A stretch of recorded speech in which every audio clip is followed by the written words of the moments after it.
पर भोले भंडारी गिरजा के भरता सुना रहे हैं उमा नारी अमर कथा को सार। देवी सुनो, पार्वती हुंकार भरती हैं, उमा के पड़ गए सोता हुंकरा तेरे पोता।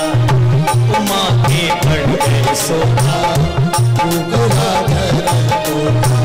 ओ पोते का बच्चा, भगवान कथा में मस्त हैं। आप लोग भी गाओ ना ताली बजा के सभी लोग प्यार से। जिनको हाथ दिए हैं, जिनको हाथ दिए वो जरूर बजाएंगे, ना दिए कोई बात नहीं। भावते उमा के पड़ गए सोता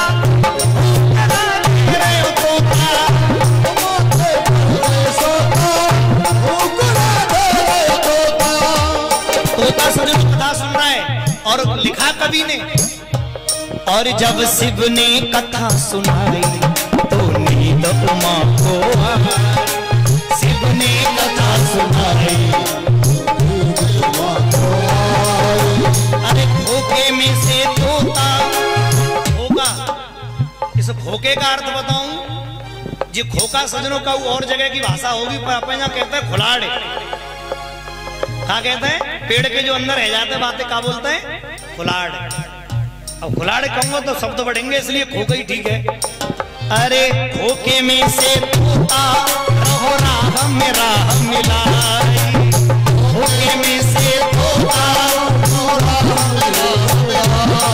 अरे उमा नारी जब मुझसे बोली, उमा नारी जब मुझसे बोली, और करने लगी बिचार, अजी हाँ करने लगी बिचार। उमा के पड़ गए सोता हुंकरा तेरे पोता। उमा के शिवजी कथा सुना के आगे बढ़े और शिवजी ने जयकारा लगाया, बोल कन्हैया लाल की। ये जो श्रोता लोग होते हैं ना, अब हमें तो रोज पालो पड़ता है कथा सुनने, बड़े बूढ़े मंत्र सुन कथा सुनने। और दुनिया की सबसे प्यारी चीज है नींद। आहा, अगर आ गई तो आदमी बड़ा मिठियाता है। सोएगा सजनों, खम्म की ओट लेके कथा चल रही है, पट्टा खर्राटे ले, पूरी कथा नहीं सुनी और शाम को जैसे ही जयकारा लगा जग गए एकदम, बोले वाह क्या कथा हुई है। पड़ोसी पूछेगा, चोरे तू तो सोए रहो, तो कैसे पता? बोले तुम सब खुश हो, मैंने सोची कथा अच्छी है भाई होगी। ऐसे भी लोग होते।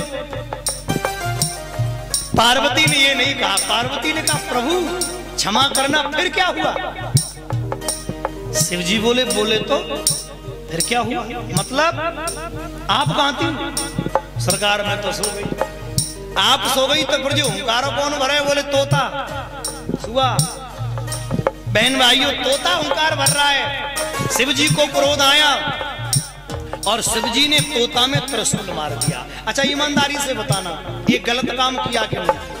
आप यहाँ कथा में बैठे हो महाराज जी, हम एक बर्तन में ईंट के टुकड़ा रख ले और तुम आप कथा सुनवे, हम ईंट मार कर दें तो क्या कहेंगे? वो सिर रही है, वामन जइयो पागल है, कथावाच अकलवागी सटक गई है।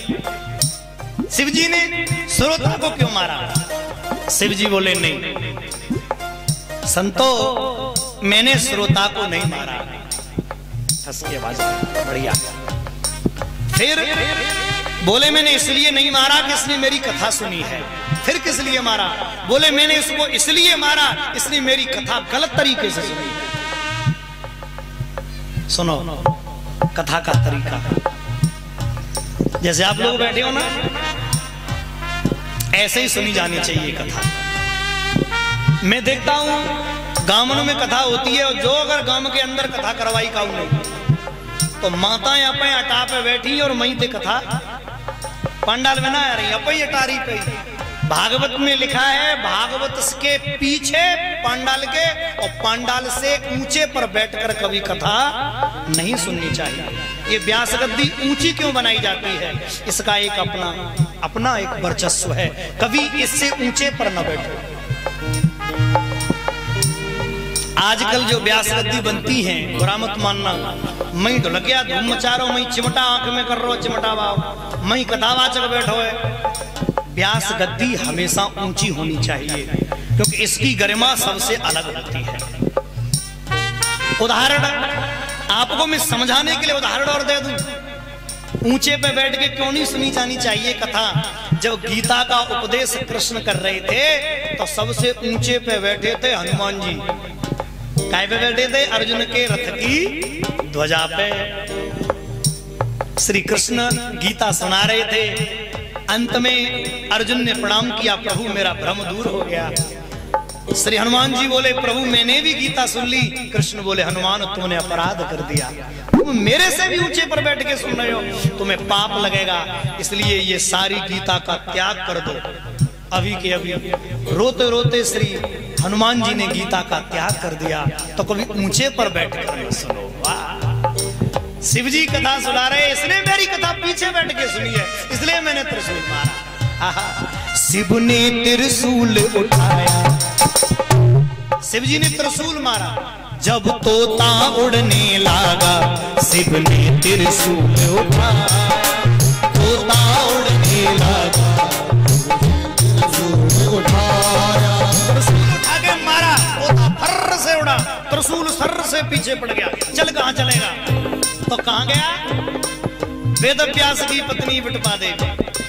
और वेद व्यास की पत्नी विटपा के गर्भ में आया। वेद व्यास की पत्नी विटपा के गर्भ में आया। ये वेद व्यास की जो पत्नी है, इनके कई नाम हैं। एक ने मुझसे पूछा, वेद व्यास की शादी नहीं भई थी तो पत्नी कहां से आ गई? ये प्रश्न किया था एक ने मुझसे। तो मैंने कहा इसमें मैंने फिर इसको खोजा तो एक कथा मिली मुझे। इस वेदव्यास की जो पत्नी है सजनों, ये मानसिक पति मानती थी वेदव्यास को। इनकी सेवा करने के लिए इनकी कुटिया में रहती थी। विवाह नहीं हुआ था उनका, ऐसा प्रमाण मुझे मिला। अब कितना ठीक है ये तो पुराण जाने। तो वो जो पत्नी के रूप में रहती थी सजनों, उनके मुख के द्वारा सूक्ष्म रूपेण, लोग कहते हैं तोता मुंह में चलो गो, ये गलत है। उसने अपना सूक्ष्म शरीर से बड़ा रह गया और सूक्ष्म शरीर अंदर प्रवेश हो गया। कहां? अरे वेद व्यास की पत्नी विटपा के गर्भ में आया। वेद व्यास की पत्नी विटपा के गर्भ में आया। गर्भ के अंदर रहा ये तोता, अंदर रहा ये तोता। त्रिशूल ने कहा, बोले बेटा, त्रिशूल घूमने लगा सजनों कुटिया के आसपास, कबू तो नहीं करोगे? अंदर से आवाज आई, तू भूगतो रहे, हम जन्म ही नहीं लेंगे। और जाई लड़ाई में 10 साल बीत गए, छोरा ने जन्म नहीं लिया। व्यास जी बोले, सरकार आपका शादी लायक हो जाओगे तब जन्म, कृपा करके प्रकट हो जाओ। अंदर से आवाज आई, पिताजी जन्म तो ले लूंगा पर 2 वरदान चाहिए। पहला, दुनिया की माया ना लगे, और दूसरा, शिव जी का त्रिशूल मेरा कुछ न बिगाड़ पावे। 2 वरदान मांगे। व्यास भगवान ने दोनों दे दिए। गर्भ के अंदर रहा ये तोता, गर्भ के अंदर रहा ये तोता। कितनी साल? पूरे 12 साल। अरे पूरे 12 साल उमा के पड़ गए सो।